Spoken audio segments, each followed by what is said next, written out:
know it was working a few minutes ago. There it is. Because I checked it. Okay, good morning. Where is everybody? Well, everybody's here is here, yeah. Seems a little sparse. Okay. We're going to continue the study, Unity of the Spirit, the Bond of Peace.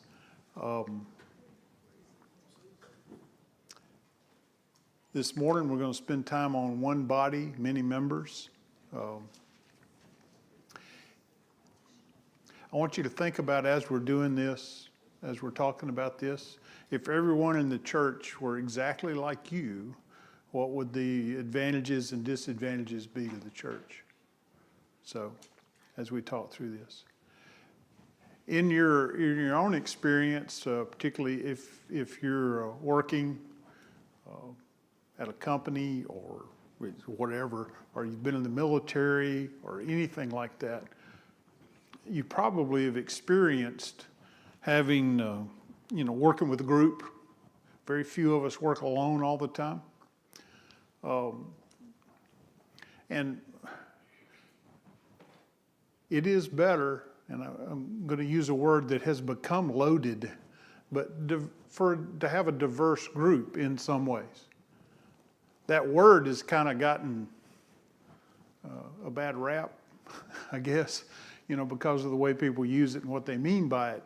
But, any work, like at my job, it's good that different people are good at different things and do different things.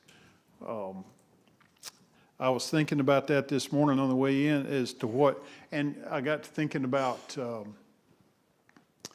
a flight crew. If you have a flight crew, the ground crew, and the pilot, and so on, who gets the most glory in that case? The pilot. That's the person that gets. But if the crew chief that maintains the aircraft doesn't do his or her job, what happens? Maybe. Pilot goes down in flames, maybe. But bad things happen. So those different talents and the different values we have for the talents are important. And I want to think about that this morning as we talk about our unity. So we're going to start in Romans chapter 12. So if you want to turn to Romans chapter 12, I'll start reading in verse 3.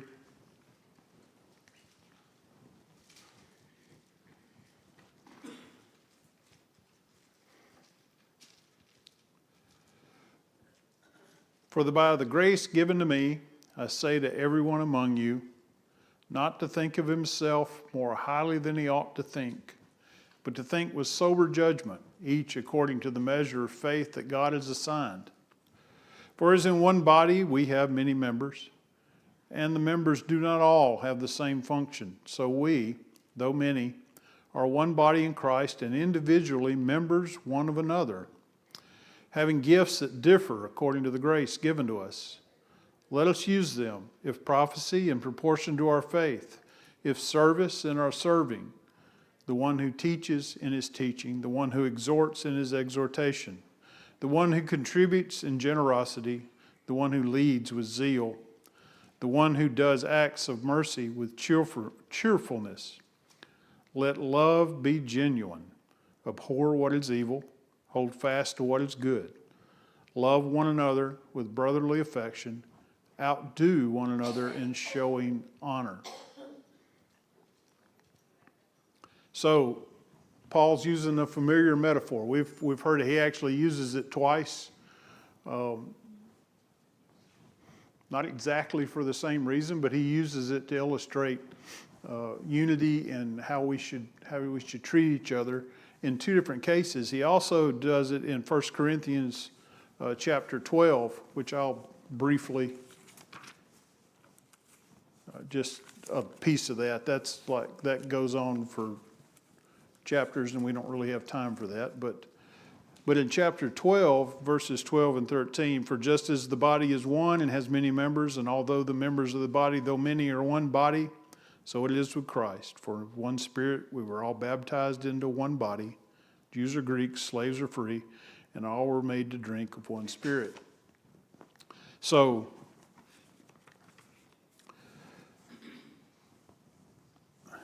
it's a well-known passage.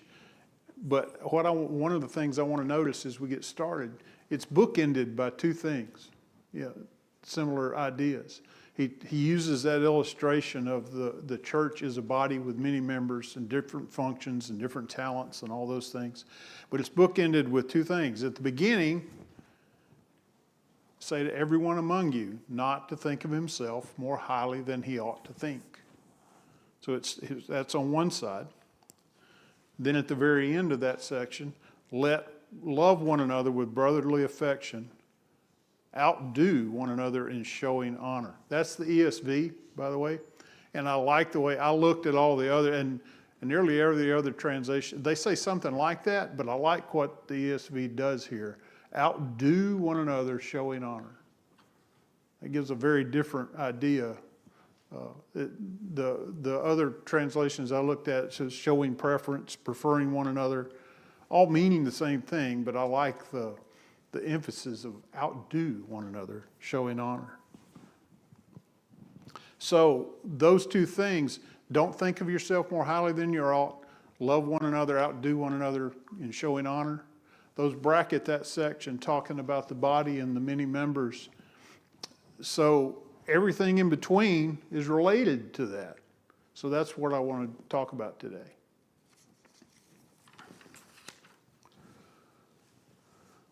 So in other words, this is about using your God-given gifts. That's what he's talking about. But just as much, it's about acknowledging and honoring with gratitude the gifts that others have. That you might not have. So God has distributed faith to each of us, and no one is better than another in any way. In this way, So he uses the image of the body to make that point. Many parts, members of one body. Members belong to each other. He says that. We all belong to each other. We're not our own. So then he lists the gifts, and he talks about what to do with those gifts. He does a similar thing in the 1 Corinthians 12 section. He talks about, in 1 Corinthians 12, tends to emphasize the miraculous gifts a little more. This one, a little more normal kind of thing. But what he's saying is if you have a gift, use it. Use it well. One thing I've always been, this is a sideline. One thing I've always been fascinated by, there's multiple times where it talks about the gifts and all these things, the miraculous gifts, and the apostles have to tell the Christians to use their gift properly. Particularly the 1 Corinthians 12 passage where he's talking about if you have a gift of tongues, don't just if nobody's there to interpret, hold back. The idea that God could give you a gift, a miraculous gift, and you could misuse it is fascinating to me. I'm sorry, that's a little sideline. It has nothing to do with what I'm talking about. I'm just fascinated that you think, well, why doesn't God just turn it off if you start abusing the gift? But apparently, no. He give you the gift, and you have to decide to use it properly, to use it well. But okay, back to the main thing. David, that just shows the limitations that he gave on those gifts. He didn't just give, hey, you've got it, you've got to be 100%. Yeah. There were still limitations in what all of those have done. So Yeah. you could use it improperly or whatever. We have people that basically have God talk to them now. Yeah. I've heard that recently, actually. Mm-hmm. And so therefore it's infallible of whatever he says, but it often contradicts what he said. Would be true if he was actually telling it to you. All of those things were done with a limit. So, Yeah, I mean, the same is true of the non-miraculous gifts, the things we think of as somebody's gifted at this or that. You can obviously misuse your gifts. People do all the time. But, so we belong to each other. We're not our own. And we're supposed to use the gifts we have to the benefit of everybody else and use them well and to the fullest. So, see if we can discuss a little bit. If everyone, do you ever get caught up thinking, if everyone thought like I do, everything would be better? That's, I know I do. Or if others worshiped, prayed, and served like I do, the church would be better. More importantly than, You ever find yourself kind of thinking that way, getting frustrated with your brothers and sisters? If only why can't they see this? Why can't they do that? Why do they do it this way? So let's look at some examples from Scripture. I've got a couple to go through. Exodus chapter 18. Exodus chapter 18.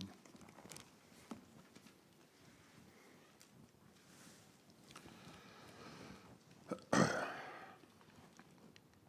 going to start in verse 13. I'm going to read through verse 26. The next day Moses sat to judge the people, and the people stood around Moses from morning till evening. When Moses' father-in-law saw all that he was doing for the people, he said, "What is this that you are doing for the people? Why do you sit alone, and all the people stand around you from morning till evening?" And Moses said to his father-in-law, "Because the people come to me to inquire of God. When they have a dispute, they come to me, and I decide between one person and another, and I make them know the statutes of God and his laws." Moses' father-in-law said to him, "What you are doing is not good. You and the people with you will certainly wear yourselves out, for the thing is too heavy for you. You're not able to do it alone. Now obey my voice, and I will give you advice, and God be with you. You shall represent the people before God and bring their cases to God. And you shall warn them about the statutes and the laws, and make them know the way in which they must walk and what they must do. Moreover, look for able men from all the people, men who fear God, who are trustworthy and hate a bribe, and place such men over the people as chiefs of thousands, of hundreds, of fifties, and of tens. And let them judge the people at all times. Every great matter they shall bring to you, but any small matter they shall decide themselves. So it will be easier for you, and they will bear the burden with you. If you do this, God will direct you. You will be able to endure, and all this people also will go to their place in peace." So Moses listened to the voice of his father-in-law and did all that he had said. Moses chose able men out of all Israel, made them heads over all the people, chiefs of thousands and of hundreds, of fifties and of tens. And they judged the people at all times. Any hard case they brought to Moses, but any small matter they decided themselves. Then Moses let his father-in-law depart, and he went out away to his own country. So let's ask a few simple questions, and I would, you guys answer. So what was the problem that needed to be addressed here? One man can't do it all. Yeah, he seemed to think he could, at least at first. Well, he was humble and trying, though. Yeah, he was trying to take care of everything himself. I'm the leader God appointed. I'm going to try to do all this. Was it a belief that of responsibility, which could be, Seemed to be, or is yeah. it a belief that no one else? Yeah, which I think is more pertinent to us. It doesn't say, although it kind of feels like he just felt like that's what I'm here to do. I need to take care of this. So what was the solution? Like I said, these are simple questions. Delegation, yeah, basically. Find good, trustworthy people and put put them over the groups to take care of the little things and let everything percolate up. A very, very simple organizational thing, delegation. So how well did that solution work?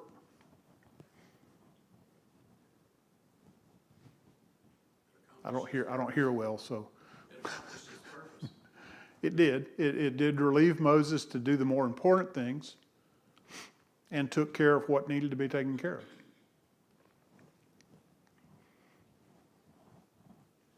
So what would have happened if Moses had refused to believe others had important gifts and abilities to offer?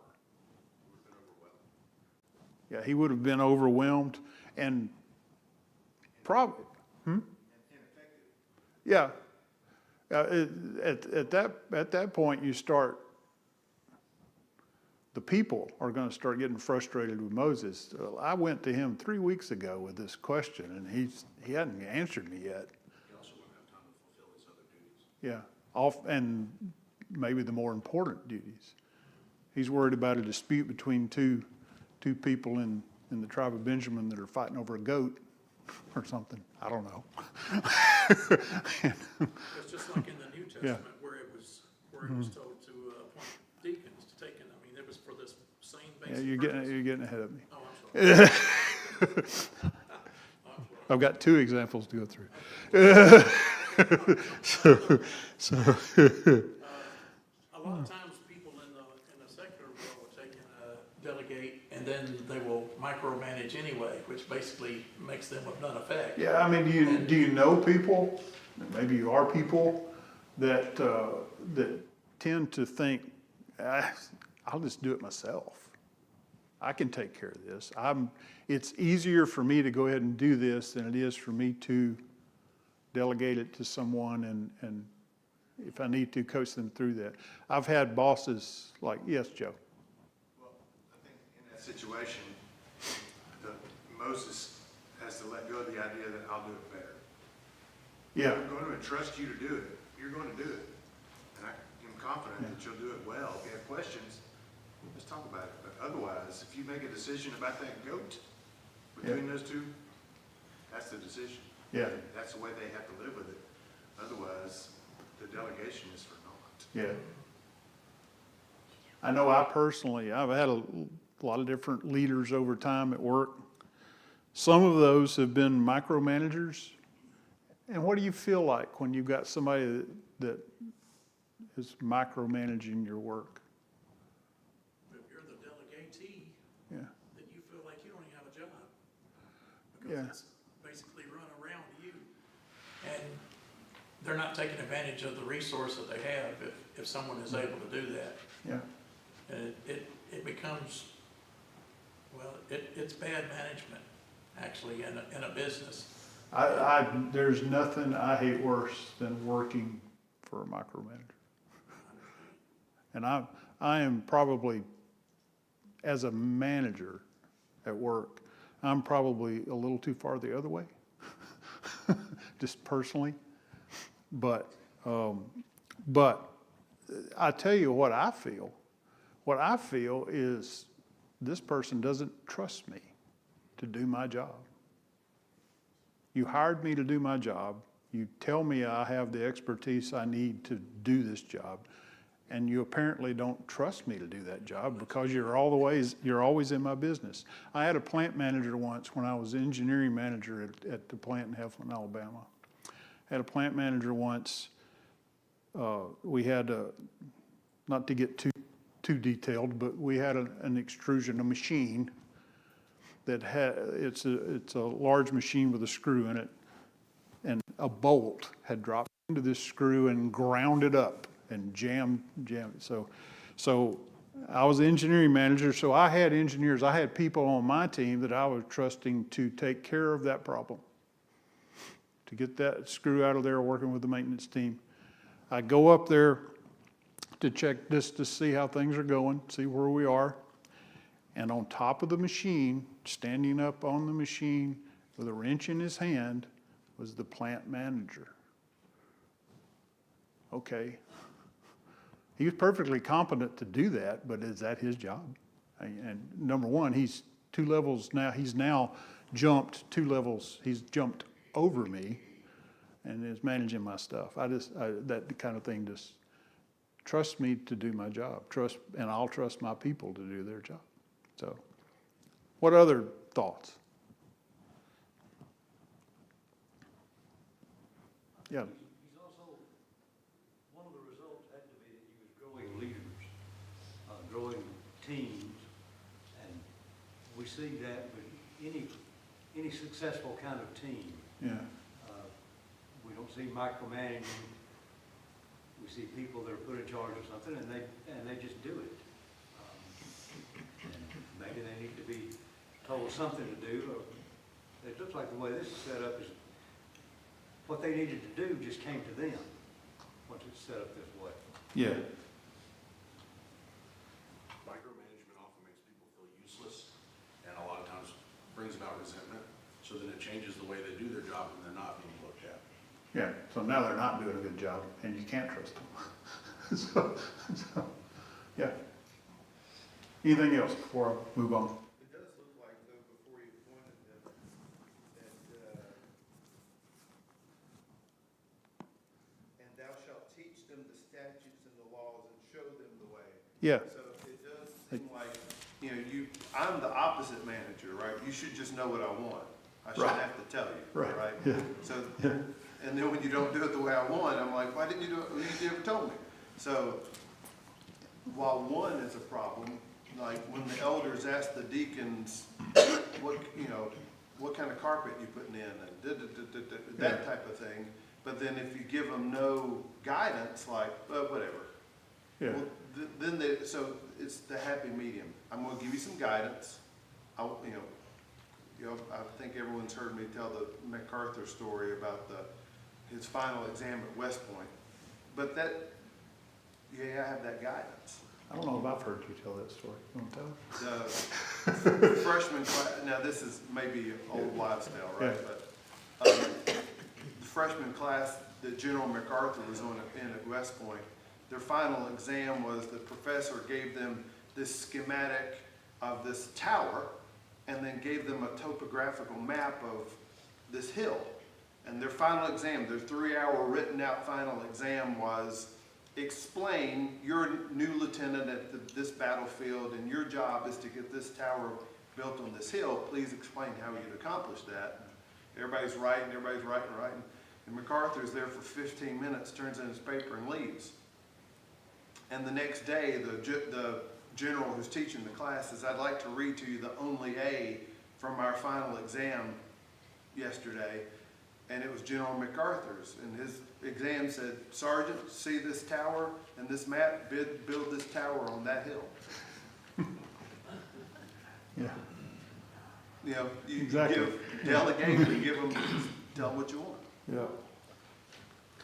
Yeah, Joe. So another thing that sticks out to me about that is Moses is God's appointed leader, but he was still willing and able to take good advice when it was given to him. And from his father-in-law, of all people. Well, that just goes to show that father-in-laws do give good advice. Well, they can anyway. I think it's very, we talk a lot about roles, right, Yeah. in the church. Yeah. If you think about Scripture, besides Jesus, who would you, again, in modern vernacular, who would you venerate most in Scripture? Probably Moses, right? Yeah. If I know, second most important person in Scripture. Yeah. And what does he do when his father-in-law comes to him? Good ideas. Listens to him. He bows before him, does obseisance.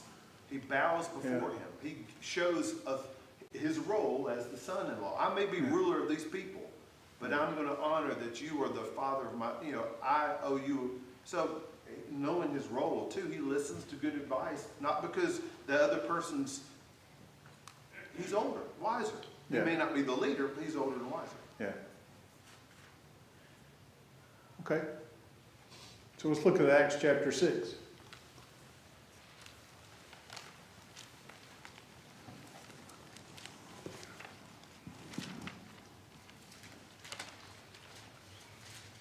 So Acts chapter 6, starting at verse 1, reading through verse 4. Now in these days, when the disciples were increasing in number, a complaint by the Hellenists arose against the Hebrews because their widows were being neglected in the daily distribution. And the 12 summoned the full number of the disciples and said, "It's not right that we should give up preaching the word of God to serve tables. Therefore, brothers, pick out among you 7 men of good repute, full of the Spirit and wisdom, whom we will appoint to this duty. But we will devote ourselves to prayer and the ministry of the word." Okay, same questions. What was the problem? In this case, the church had grown to the point that the things that the church was doing were taking up everybody's time, actually to the point where some people were being neglected, apparently. They had more issues than they had people to do it. Yeah. So what was the solution here? To delegate. And it's the same thing, and to a point, we say this is where deacons were invented, so to speak. So, but appointed those 7 men to serve, and it mentions that they, let's see, 7 men of good repute, full of the Spirit and of wisdom, so have the talents necessary to do this, to take care of this job that needs to be done. So they could do what? So they could preach and teach. The main thing they needed to take care of, they needed to do, was to preach and teach. So once again, basically the same idea.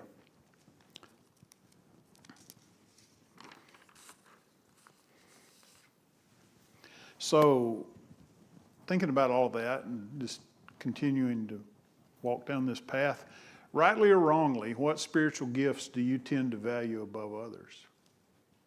Just we'll start with what do you tend to value above?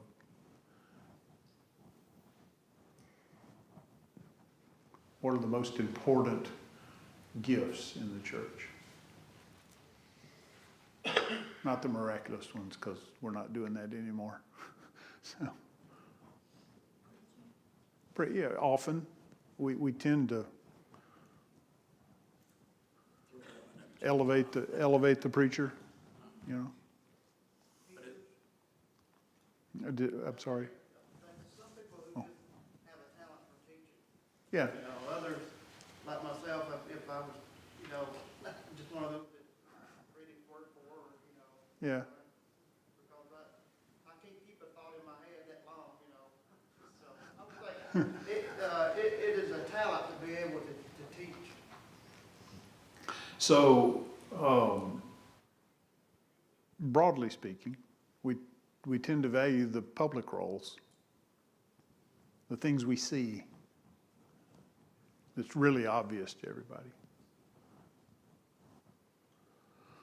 But that's the same thing that you were talking about, the airplane, and you can figure that for NASCAR, Yeah, The same driver idea. The driver gets all the credit, the driver has nothing to do with anything except driving it. Just making the car go. Now, Yeah, that's an Yeah. important role. yeah, He doesn't do anything to it. yeah. you know?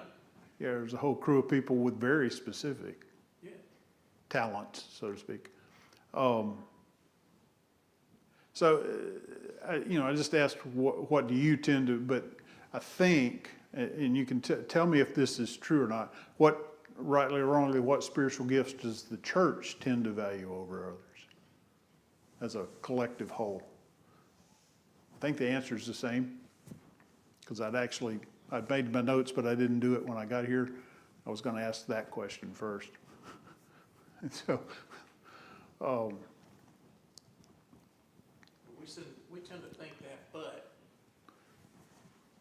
all of these gifts are needed in combination to accomplish one goal. So there's none of them that are worthless or useless or any Right. less valuable than the other ones. which in the We whole just see whole the ones- discourse, particularly in Well, we just 1 see the Corinthians ones that are 12. out Yeah. in front of us, but they're all important. So there's all kinds of things that need to be done, some of which are very visible, some of which aren't. But how can we as a church do a better job of valuing and endorsing the worth of all of these. And I'm saying spiritual gifts, and that is true. We'll talk a little more about that if we have time. But just gifts. Today, we're generally talking about things that people have a knack for, maybe. Or maybe they've developed it. Maybe they don't have a knack for it, but they've worked hard at it and they've become good at that, whatever it is. It could be maintaining the building. Could be, needs to be done. The early church didn't have to worry about that, but we do. But organizing, people with talents for organizing things and making things happen, making events happen that the church is going to do, whatever. We tend to value things like being able to teach a class or lead a song or preach, things that you see. Or you tend to value somebody that's really good at public prayer. There are people here that I think are really good at public prayer. Yes, that's a talent, and some people can do it and some people can't. Most people could learn to do it, particularly if we I'm going to sideline again. So if we taught all of y'all how to follow and what to do, just about anybody could get up and lead a song. Wouldn't even have to sing out loud. But again, I'll save that for another time that I'm asked to teach. You don't want me to do it because I'm tone deaf. Okay? Well, That's the reason I don't. Yeah, I know that's just.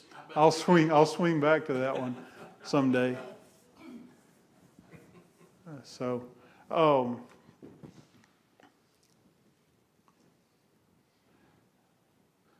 What I'd like to think about here, where I'm trying to go, because let's talk a little bit. We want to value everyone, but what tends to happen if we value the public gifts?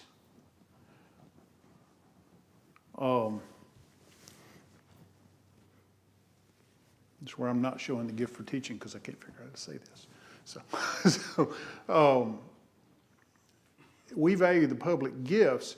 If you're sitting out in the pews, particularly the men, because of how we handle those public roles, or I can't think of one right now that's not male, but what do you personally tend to think you should do or you should strive to do if you want to take on more and more and more? Does that make sense as a question? I know what I'm trying to ask. I'm not sure. Well, let's say you're looking at yourself and what you're doing in the church. So you think, well, I should teach a class. I should sub in and preach a sermon.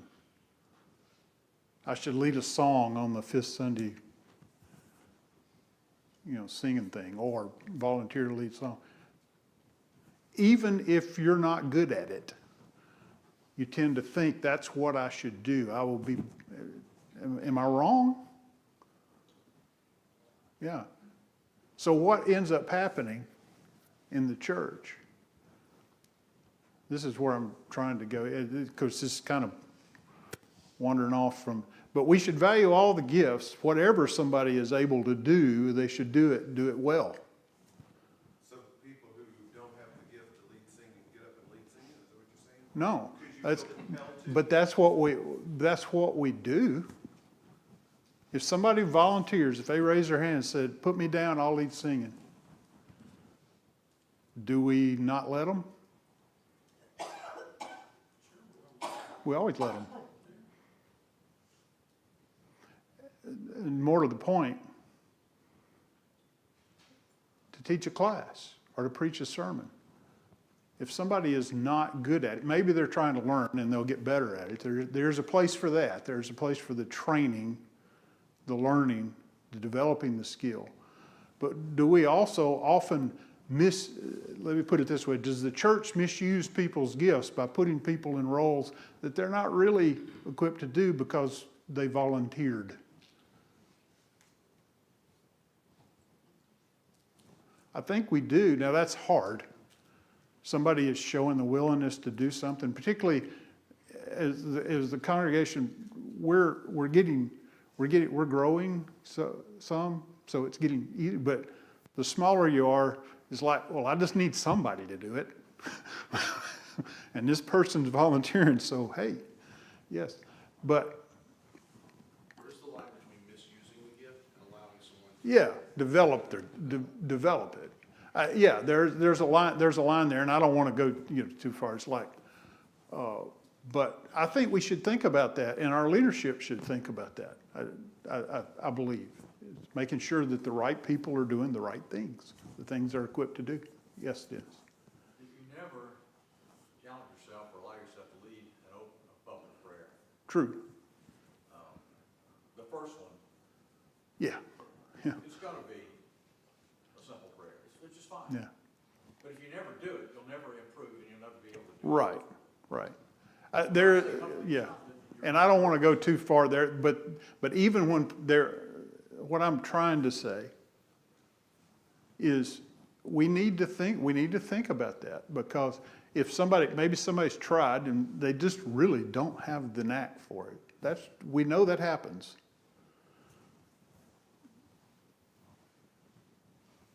What would you do at work if you had a team member, employee, whatever, Southwire makes us say team members now.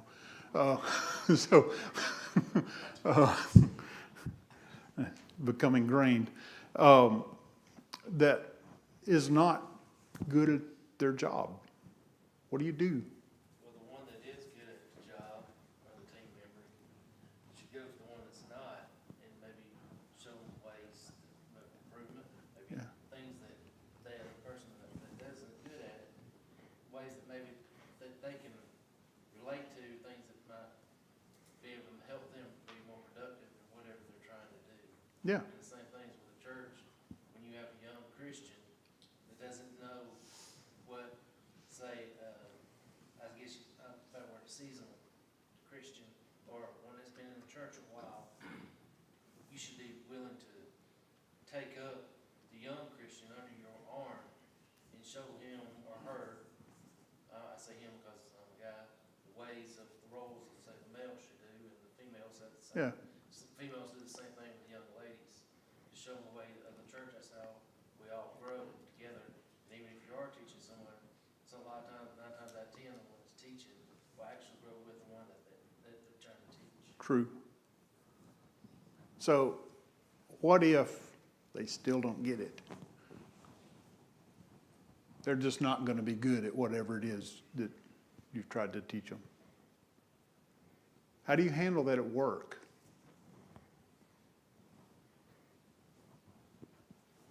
I think it depends on what they're trying to do. Okay. For example, if you have a young person or even an older person who's maybe not the best at public prayer, they get up 20 seconds, as long as they're not saying anything. Yeah. Yes. Yeah. Using inappropriate, as long as it's not inappropriate, Yeah. it's 20 seconds. Yeah. right? Whereas if you get someone up who's a poor song leader, Yeah. there's some people who, when things are off, they can't worship. Yeah. I mean, if it's off, and it distracts. Well, maybe that person's held to a little bit higher standard Okay. of capability. Right. When it comes to teaching or preaching, I mean, you got some people, I'm not saying here, but there are times that you get up and say, that was 30 minutes, multiply that by 200 people, you've just wasted 100 person hours. Is that, I could have stayed home and got more than that. Yeah. Sorry, Dave. That is even a higher responsibility when it comes to teaching. Yeah. And yeah. So for those people, I would say, there are people who, hey, I want to teach a class. And if you're unsure about this person, probably the right thing to do is prepare your 13-week lesson and you run it by so-and-so. And you